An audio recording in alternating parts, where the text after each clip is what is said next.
Buenos días a todos. Hoy en este video vamos a repasar los 10 lugares más estratégicos del mundo. Hay lugares en el mundo que parecen insignificantes en el mapa o a veces uno los conoce y dice, ¿para qué? ¿Para qué eso? ¿No? Como el primero que vamos a ver.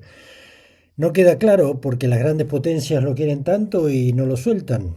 La realidad es que, según cuál, desde muchos puntos de vista, son lugares de poder. Acá vamos a repasar esos lugares y explicar por qué son puntos estratégicos desde la concepción económica hasta la justificación política y militar. Si te interesan estos temas, te sugiero que te suscribas al canal y quédate hasta el final porque este video es muy interesante. No los he clasificado por un orden específico, sino que he tomado los que yo consideraba más importantes en todo el planeta. Por supuesto, hay muchos más. Por tamaño de país, por lo que sea, por su capacidad militar que siempre está presente. Así que vamos con los 10 lugares más estratégicos del mundo. Número 10. El Peñón de Gibraltar. Bajo control del Reino Unido, ha sido estratégico durante siglos. Ubicado en la entrada del mar Mediterráneo, controla el paso entre Europa y África. Cada año, miles de barcos atraviesan este estrecho, convirtiéndolo en uno de los puntos clave del comercio marítimo global. Pero claro, supongo que te preguntarás, ¿pero solo por eso? Y la respuesta es no. Y para explicarla tenemos que hacer un poco de historia general y también irnos hacia atrás, hacia la Guerra Fría, que es nuestro referente más reciente que justifica los lugares estratégicos para las grandes potencias. Ya sabemos que antiguamente todo el mundo conquistaba tierras para hacerse con sus recursos naturales, que al final tenían valor, los reyes y monarcas de todo tipo conquistaban, ocupaban, diezmaban, tomaban, etcétera, etcétera, a fuerza de capa y espada y sangre. Pero parece que la cosa no ha cambiado demasiado, ¿no? Bueno, y entonces mediante guerras y en el mejor de los casos mediante tratados de común acuerdo, intercambios y hasta casamientos entre familias reales. Por otro lado, antaño tener un lugar donde detenerse, reabastecerse, descansar y hasta poder instalar misiles podría ser muy interesante. Perdón, es más que necesario para defender y conquistar. Poder tener el dominio de una tierra donde puedo acampar a mis anchas y poner algunas ojivas nucleares, vamos, no es broma. En, era, en la era moderna, en época de la Guerra Fría, esto era fundamental. Y piensa un poquito, si estás en guerra con alguien, qué mejor que plantarte con un búnker a metros de la puerta de su casa. Bueno, pero para Reino Unido este es un lugar fundamental, lejos de su casa, paso estratégico, frente a África, ¿qué más puedo decir? Y no en vano, Inglaterra es uno de los grandes conquistadores de todas las épocas, junto con otros que ya comentaremos más adelante, pero les adelanto ahora España y Francia. Y me estoy yendo por las ramas, pero aparte de otros lugares, piensen que otro lugar muy estratégico tiene Inglaterra lejos de su casa y que por nada, nada del mundo lo quiere soltar. Se me ocurre pensar en las Islas Malvinas, las Falkland para los ingleses. Bueno, pero esto lo vemos después. Bueno, comentando cuando fue esto del Peñón de Gibraltar, en 1704 fue capturado por fuerzas anglo-neerlandesas y luego, en 1713, se firmó el Tratado de Utrecht, donde España lo cede oficialmente al Reino Unido. Digamos, o me lo das o me lo das. Y por ahí he escuchado que parece que España en algún momento ha querido reclamarlo, pero ahí tengo que investigar un poquito más. Noveno lugar, y volvemos a hablar de Inglaterra. Es que Inglaterra de todos casi diría que fue el más conquistador. Solo piensen en los países de habla inglesa, Australia, Nueva Zelanda, India, Sudáfrica y podemos seguir. Por supuesto que España ha tenido una gran influencia en América Central y América del Sur y algunos otros países. En el Atlántico Sur, noveno lugar, las Islas Malvinas, Falkland Islands para los ingleses, sigue siendo un punto estratégico clave y aunque muchos no lo crean, casi uno de los más importantes del planeta y les voy a comentar por qué. Las Islas Malvinas, controladas por el Reino Unido más o menos desde el año 1765-1766, permite proyectar poder militar en una región que aparte es muy rica en pesca y ni que hablar del potencial energético y por supuesto en las puertas del Polo Sur. Y no olvidemos que los puntos extremos del planeta, norte y sur, son extremadamente estratégicos por sus cercanías con otros continentes y poder acortar el camino. Claro que hace frío, hay hielo y patatín patatán, pero ahí están. Y no he mencionado el hielo, grandes, enormes, incontables reservas de hielo que al final es agua, esencial para la vida, junto con la luz solar. Y no me quiero quedar corto hablando de Malvinas, que para los ingleses, como dije, se llaman Falkland Islands, porque uno de los puntos clave y principales es la ubicación para poder parar ahí, descansar, reabastecerse e irse hacia el Océano Pacífico. O bien merodear por el Atlántico, lejos de casita. Bueno, la cuestión es que el Reino Unido toma control definitivo en el año 1833. Antes de esto, por supuesto, se las disputaban España, Francia y luego Argentina, que no olvidemos la guerra que dejó miles de muertos allá por el año 1982. Si te interesa saber más de este conflicto bélico, suscríbete al canal porque este es uno de los temas más sensibles y controversiales de fines del siglo pasado y del cual pronto seguramente haré un video. Resumiendo por todo lo antes dicho, su ubicación las convierte en una base clave para el control del Atlántico Sur. Octavo lugar.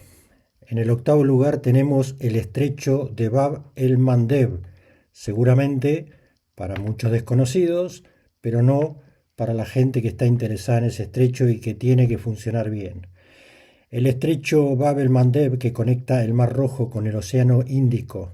Este estrecho es un punto tan estratégico como lo es el tan nombrado Estrecho de Hormuz, últimamente muy conocido por el control y por la guerra de Irán, en conflicto en esta actual guerra, que ya hablaremos luego más adelante.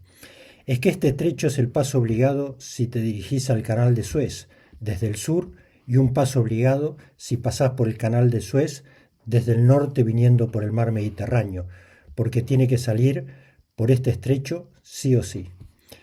Toda esta arteria, miren esto, estrecho de Gibraltar, canal de Suez, estrecho de Bab al-Mandeb, no hace falta más palabras. Y este estrecho acá, el punto álgido es que es muy próximo a Yemen, país en continuo conflicto y con un potencial poder de influir en el flujo del tráfico por este estrecho. Y es por eso que su cercanía en zonas de conflicto como Yemen lo convierte en uno de los puntos más inestables del mundo y que merece un continuo monitoreo y cuidado. Séptimo lugar, el Canal de Panamá.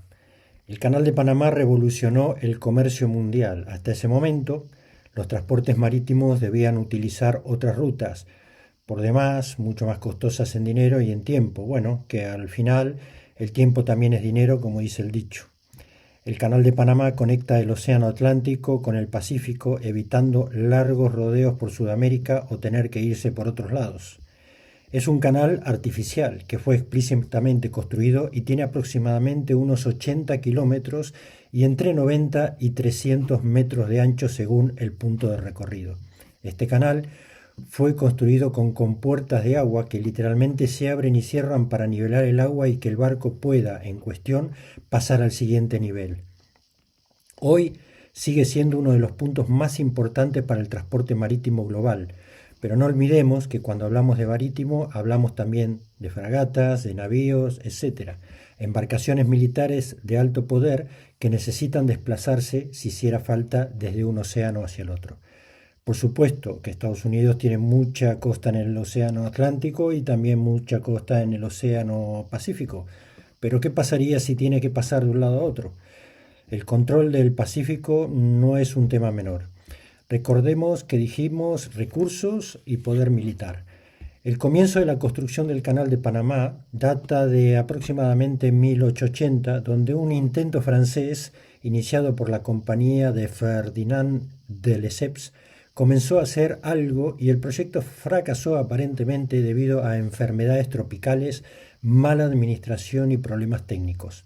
Acto seguido, su construcción de la mano estadounidense entre 1904 y 1914, tras el fracaso francés, asumió el control y terminó la construcción, inaugurando el canal el 15 de agosto de 1914. Luego hubo una extensión, una mejora más tarde realizada por un consorcio de otras empresas de algunos países de Europa. Sexto lugar. Bueno, ya hablamos antes del estrecho de Bab el-Mandeb, así que no podíamos dejar afuera de la lista el importantísimo y estratégico Canal de Suez, que también es un canal que se ha abierto explícitamente, hecho por Egipto. Conecta Europa con Asia de forma directa. Aproximadamente del 10 al 12% del comercio mundial pasa por este canal. No es moco de pavo. Fue construido con capital y dirección franco-egipcia. ¿Ven? Acá aparecieron los franceses. Algo dije antes de los tres grandes conquistadores de la historia, ¿cierto? España, Francia e Inglaterra. Bueno, pero hoy en día su gestión y control político recaen exclusivamente en el Estado egipcio. Es un canal construido, o más bien abierto desde el Mediterráneo al Mar Rojo. No tiene la ingeniería de compuertas como el de Panamá, pero igual ha sido un trabajo enorme. Las obras se extendieron desde 1859 hasta 1869, durante 10 años. La financiación fue principalmente por accionistas franceses y el gobierno egipcio de esa época. Respecto a la mano de obra, comentan que miles de campesinos egipcios trabajaron en condiciones bastante forzosas. El canal de Suez tiene una longitud aproximada de 193 kilómetros, un poco más que el doble del canal de Panamá, incluyendo los canales de acceso a este canal principal. Tiene un ancho que varía, dependiendo del lugar, de 205 a 350 metros y una profundidad más o menos de 24 metros. Se tarda en cruzar desde el Mar Rojo al Mar Mediterráneo unas 11 a 16 horas dependiendo del tipo de barco. El control político y soberano recae actualmente enteramente en el Estado egipcio. El presidente egipcio Abdel Fattah el-Sisi y su gobierno supervisan la gestión de la SSA, que es la agencia de control. Aunque Egipto tiene el control soberano, el canal está regulado por el Convenio de Constantinopla que se firmó en el año 1888, que garantiza el libre paso de barcos de todas las naciones tanto en tiempo de paz como de guerra. Un solo bloqueo, como ocurrió en el año 2021, hace poco, pero no por razones bélicas, sino porque un barco que creo que era de bandera panameña había quedado encallado. Puede afectar la economía global en cuestión de días. Y esto es lo que pasó. 400 metros de lora tenía el barco y prácticamente se cruzó y bloqueó de punta a punta. Perdón, de lado a lado del canal. Quinto lugar, el Estrecho de Malaca. El Estrecho de Malaca es uno de los pasos marítimos más transitados del mundo. Conecta el Océano Índico con el Océano Pacífico y es esencial para economías como China, Japón y Corea del Sur, como para economías de India y todos los países e islas de la región. Si bien hay rutas alternativas, esta es la ruta óptima económicamente hablando y no disponer de ella sería un alto impacto económico debido a la enorme cantidad de productos que fluyen por sus aguas.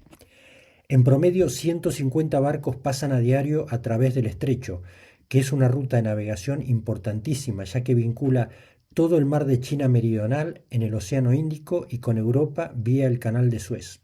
Tiene aproximadamente 930 kilómetros de longitud. Vamos, que estamos hablando de una distancia más o menos de Barcelona a París, con una anchura entre 38 kilómetros y 393 kilómetros. Su control es clave para el comercio energético global. Alrededor de una cuarta parte del total del petróleo transportado por mar pasa a través de este estrecho, principalmente de los proveedores del Golfo Pérsico a los mercados asiáticos como China, Japón y Corea del Sur.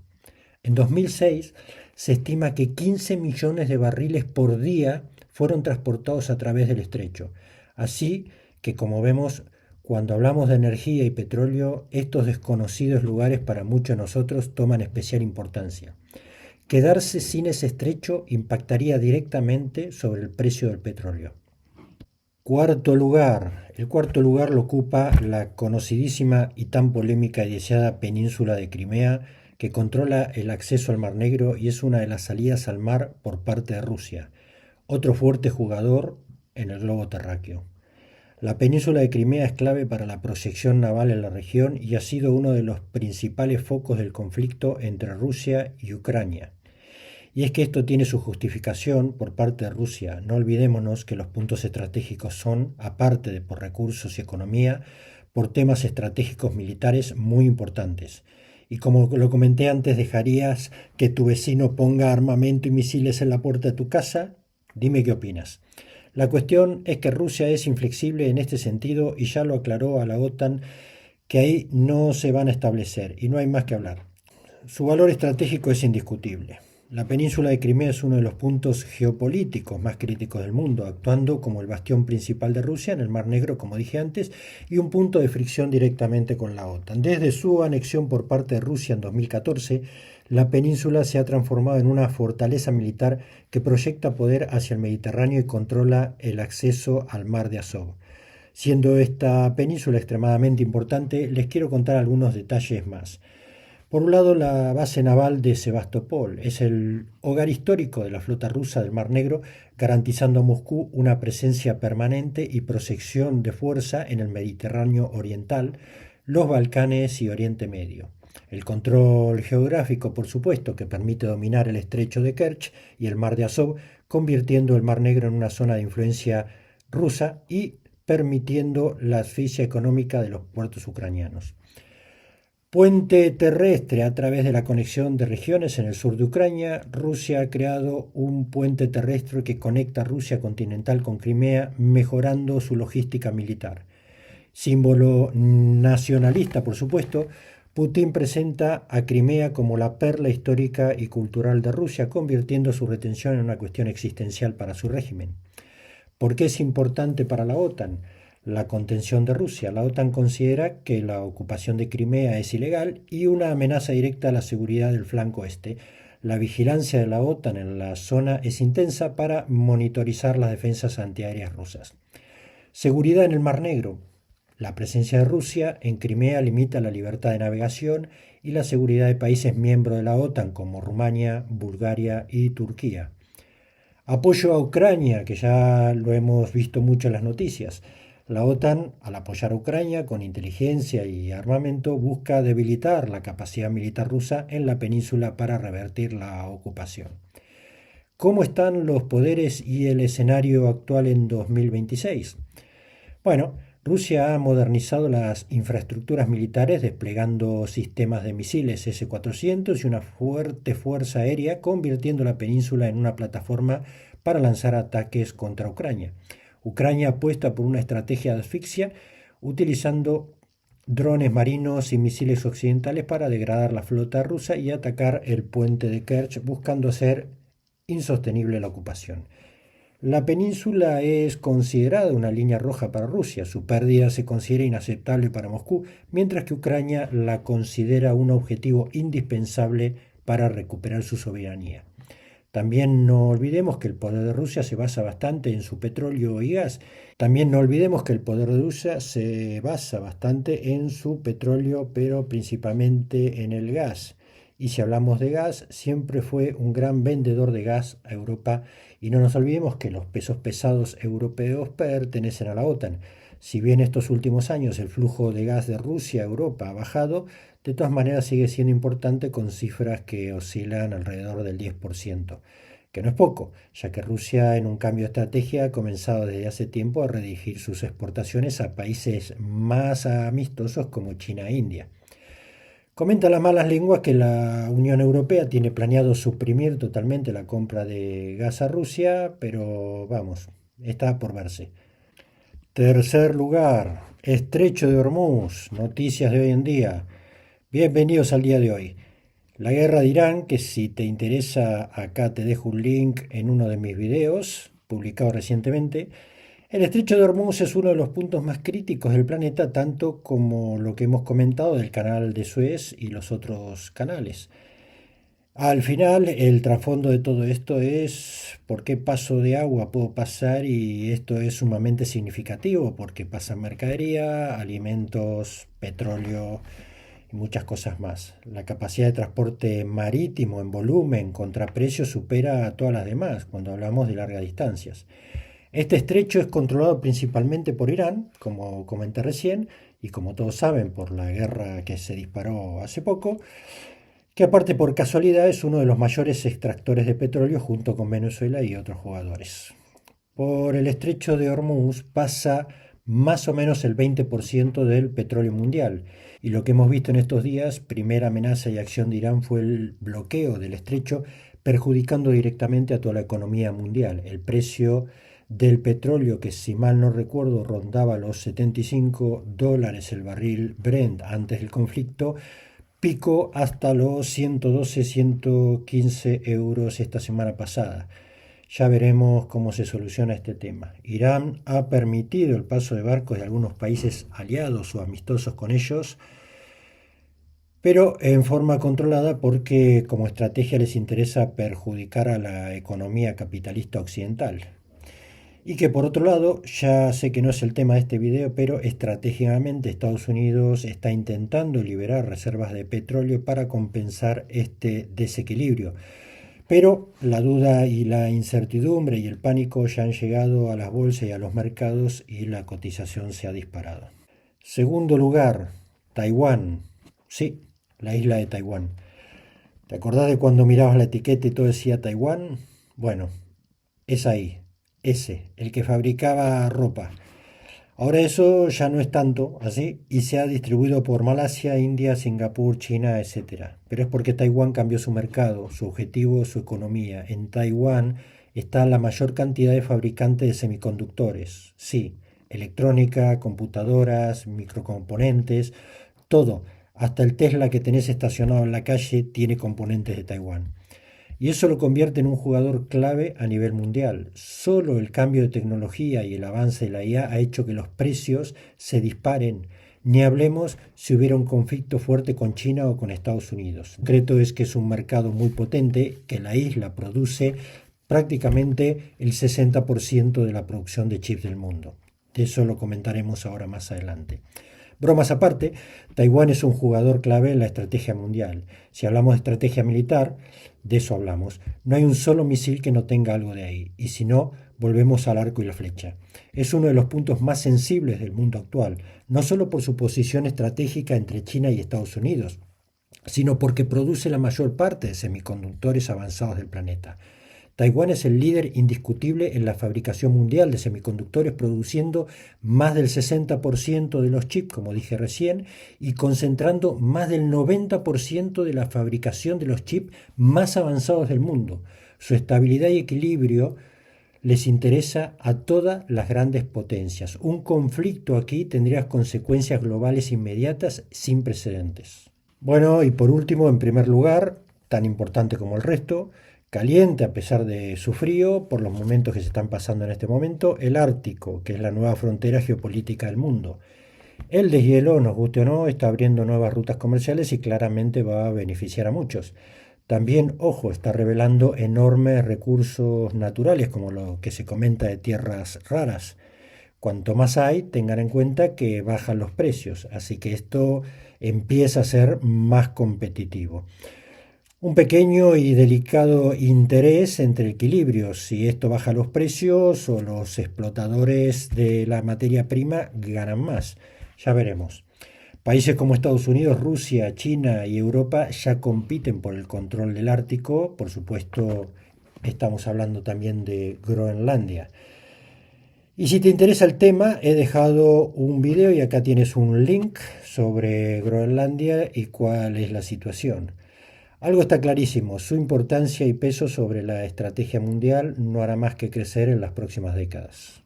Bueno, hasta acá hemos llegado con este video. Estos lugares distribuidos por todo el planeta y que no son los únicos tienen algo en común. Pueden influir en guerras, economías y decisiones globales. Pueden hacer, según quien los administre, que el día de mañana sea un paraíso o la peor pesadilla. En un mundo cada vez más interconectado, el control de estos puntos estratégicos puede definir el futuro del poder mundial, o sea, el futuro de todos. Si te gustó este video, hacémelo saber en los comentarios. Si te interesan los temas de geopolítica, económicos, estrategias y poder mundial, suscríbete al canal. Gracias por ver este video y nos vemos en el próximo.